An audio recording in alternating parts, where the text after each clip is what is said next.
Could you speak about desire? I can imagine that as the self, a desire is an immediate manifestation. But how is it for the separate self? I have impression that it is more suffering, trying to manifest and then feeling frustrated or disappointed because nothing is manifesting. Yeah, totally. So Nisargadatta Maharaj calls desire suffering, whereas I tend to distinguish in words between seeking and desire, and I tend to call desire like the natural movements most of the time. So like you have desire to go to the toilet, you have desire to eat your lunch, you have desire to watch this talk. I don't know, maybe there's seeking and desire for watching this talk, I don't know. It could be without seeking. Your desire to paint your wall. And then the what gets added on top is seeking. And seeking is the identification part, where you believe that it's for you in time and that you're going to be completed in time. Whereas the other is something that arises in the moment. You're sitting there. And then the toilet one is like really obvious, you know, because it just comes up. Eating could be seeking, but rarely do we go to the toilet out of seeking, although it's possible. But most of the time, toilet is a natural one. Food can be natural, can be seeking.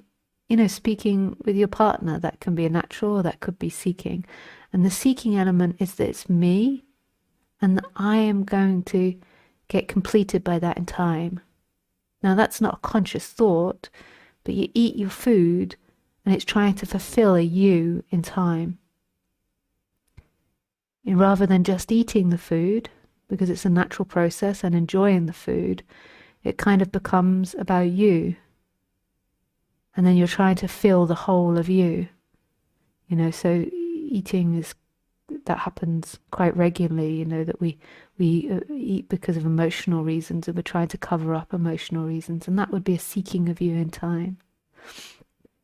They can say with your partner, like there might be, rather than just the natural desire to go and speak to your partner and enjoyment of interaction and their being, it could be that you're seeking to get love from them.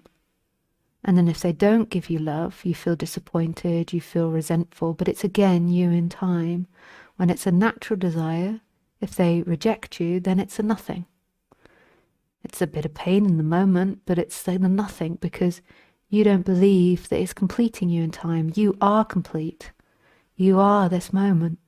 But when you believe it's in time, then there is the disappointment, the frustration, the resentment, the guilt, the blame, the shame, the pride, the expectation.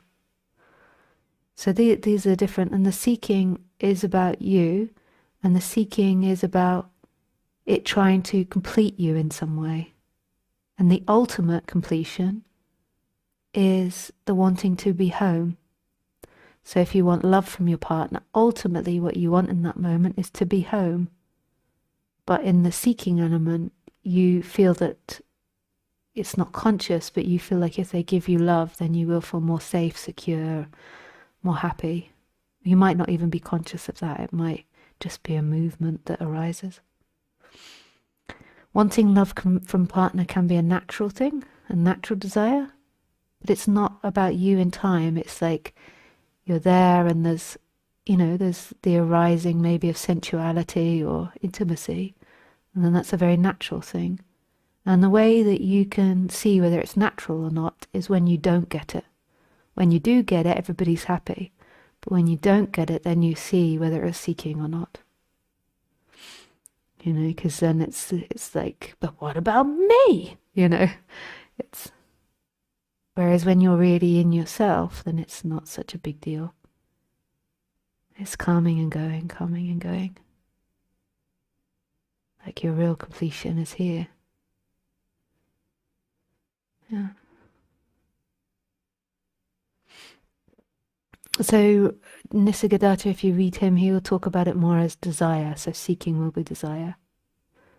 But all teachers normally talk about this, the pleasure and pain dynamic. In Buddhism, they call it craving often.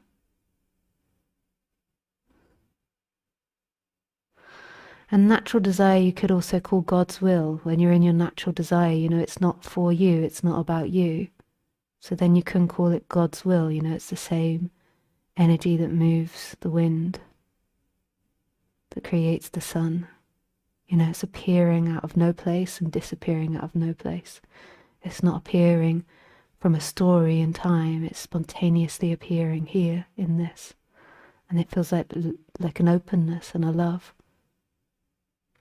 And so you could call that God's movement. And they say a lot of the teachings, when you move from that, then there is no karma, but that's a whole other teaching. What it means is there's no karma because I feel is because in the seeking in time, you're always trying to get something for you. So if you don't get it, you're disappointed, angry, resentful. Whereas when you're not in that dynamic, it's just appearing and disappearing. So if there is annoyance, it appears and disappears. It's not lasting. It's not this lasting dynamic that's happening.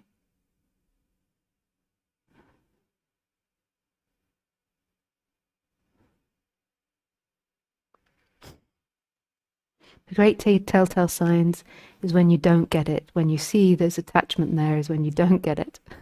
So it's a grace when you don't get things. Our mind is like, terrible, that's awful.